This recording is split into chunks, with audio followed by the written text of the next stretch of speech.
The testimony of first-class passenger Mrs. J. Stuart White was taken separately before Senator William Alden Smith, chairman of the Senate Subcommittee, on Thursday, May 2nd, 1912. Do you make the Waldorf Astoria your permanent home, Mrs. White? My home really is Briarcliff Lodge, Briarcliff Manor, New York. That is my summer home. When I'm in New York, I'm always here at the Waldorf Astoria. I want to ask you one or two questions, Mrs. White, and let you answer them in your own way. You were a passenger on the Titanic?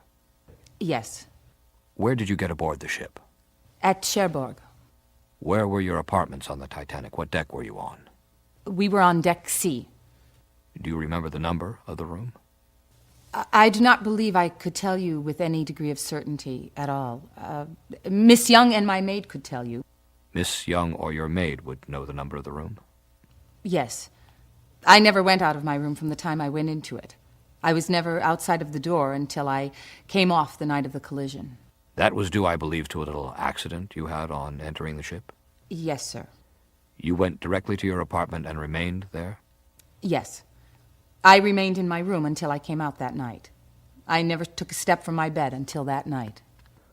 Were you aroused especially by the impact? No, not at all. I was just sitting on the bed, just ready to turn the lights out. It did not seem to me that there was any very great impact at all. It was just as though we went over about 1,000 marbles. There was nothing terrifying about it at all. Were you aroused by any one of the ship's officers or crew? No. Do you know whether there was any alarm turned in for the passengers? We heard no alarm whatever. We went immediately on deck ourselves. You went on deck? Yes, sir. What were they doing then? Simply all standing around. Was there anything being done about the lifeboats? No. We were all standing around inside, waiting to know what the result was. The lifeboats had not then been cleared? Nothing had been said about the lifeboats in any way.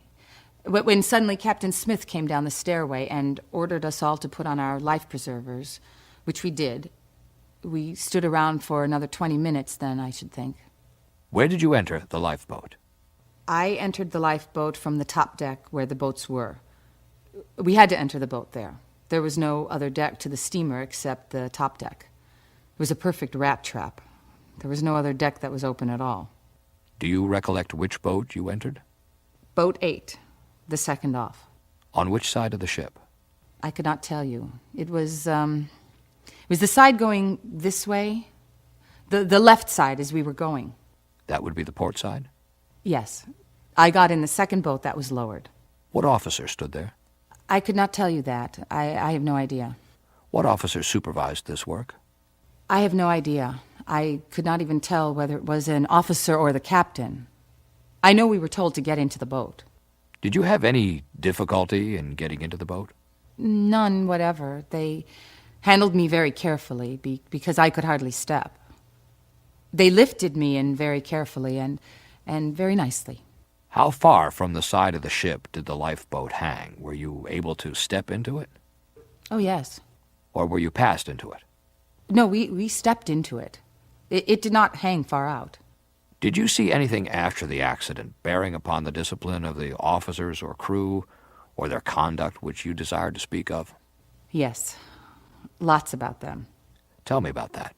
For instance, before we cut loose from the ship, 2 of the seamen with us, the men I should say, I do not call them seamen, I think they were dining room stewards. Before we were cut loose from the ship, they took out cigarettes and lighted them. On an occasion like that. That is one thing that we saw. All of those men escaped under the pretense of being oarsmen. The man who rowed me took his oar and rowed all over the boat in every direction, and I said to him, "Well, why don't you put the oar in the oarlock?" And he said, "Did you put it in that hole?" I said, "Certainly." He said, "I never had an oar in my hand before." I spoke to the other man, and he said, "I have never had an oar in my hand before, but I think I can row." Those were the men that we were put to sea with that night, with all those magnificent fellows left on board who would have been such a protection to us. How many were there in your boat? There were 22 women and 4 men. None of these men seemed to know the management of a boat? Yes, there was one there, one who was supposed to be a seaman, up at the end of our boat, who gave the orders. Do you know who he was? No, I do not know. I do not know the names of any of those men, but he seemed to know something about it. I wish you would describe, as nearly as you can, just what took place after your lifeboat got away from the Titanic. We simply rowed away. We had the order on leaving the ship to do that. The officer who put us in the boat, I do not know who he was, gave strict orders to the seamen or the men to make for the light opposite and land the passengers and get back just as soon as possible. That was the light that everyone saw in the distance. Did you see it? Yes, I saw it distinctly. What was it? It was a boat of some kind. How far away was it? Oh, it was 10 miles away, but we could see it distinctly. There was no doubt that it was a boat. But we rowed and rowed and rowed, and then we all suggested that it was simply impossible for us to get to it, that we never could get to it, and the thing to do was to go back and see what we could do for the others. We only had 22 in our boat. Then we turned and went back and lingered around there for a long time, trying to locate the other boats, but we could not locate them except by hearing them. The only way they could locate us was by my electric light. The lamp on the boat was absolutely worth nothing. I had an electric cane, a cane with an electric light in it, and that was the only light we had. We sat there for a long time, and we saw the ship go down, distinctly. What was your impression as it went down? It was something dreadful. Nobody ever thought the ship was going down. I do not think there was a person that night. I don't think there was a man on that boat that thought the ship was going down. They speak of the bravery of the men. I do not think there was any particular bravery, because none of the men thought it was going down. If they had thought the ship was going down, they would not have frivoled as they did about it. Some of them said, "When you come back, you will need a pass. And you cannot get on tomorrow morning without a pass." They never would have said those things if anybody had had any idea that the ship was going to sink. In my opinion, the ship, when it went down, was broken in two. I think very probably it broke in two. I heard 4 distinct explosions, which we supposed were the boilers. Of course, we did not know anything about it. How loud were those explosions? They were tremendous. We did what we were ordered to do. We went toward the light. That seemed to be the verdict of everyone in the boat. We had strict orders to do that from the officer or whoever started us off, to row as fast as possible for that boat, land the passengers, and come right back for the others. We all supposed that boat was coming toward us on account of all the rockets that we sent up.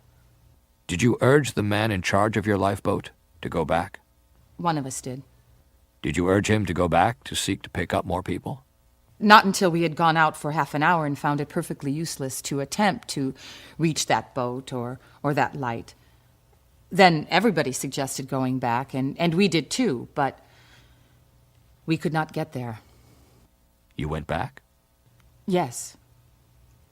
The sailor changed our course and tried to go back. That was after trying to reach that light for 3/4 of an hour. It was evidently impossible to reach it. It seemed to be going in the same direction in which we were going, and we made no headway toward it at all. Then we turned and tried to go back. Did anybody try to get in or get out of your boat?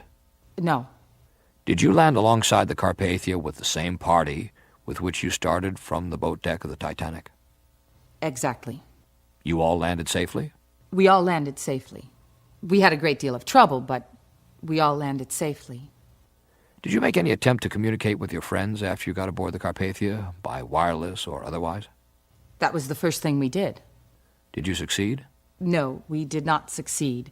They never received the telegram until last Monday night in this hotel. They took our telegram the first thing when we got aboard the Carpathia, Monday morning. They took our marconigram. I think the people on land had a much more serious time than we had, so far as real suffering was concerned. Will you describe what you saw after daybreak with regard to ice or icebergs? After we got aboard the Carpathia, we could see 13 icebergs and 45 miles of floating ice, distinctly, right around us in every direction. Everybody knew we were in the vicinity of icebergs. Even in our staterooms, it was so cold that we could not leave the porthole open. It was terribly cold. I made the remark to Miss Young on Sunday morning.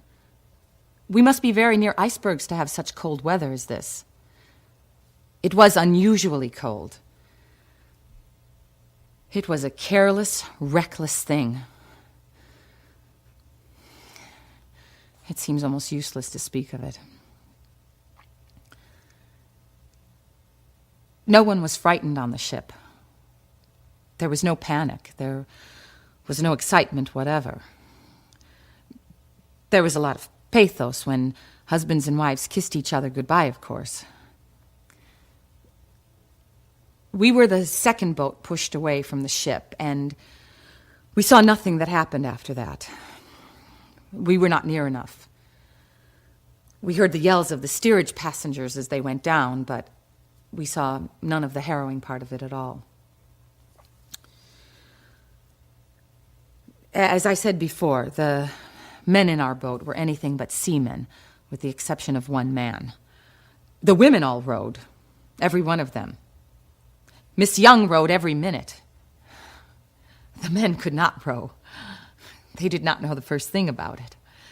Miss Swift from Brooklyn rowed every minute, from the steamer to the Carpathia. Miss Young rowed every minute also, except when she was throwing up, which she did 6 or 7 times.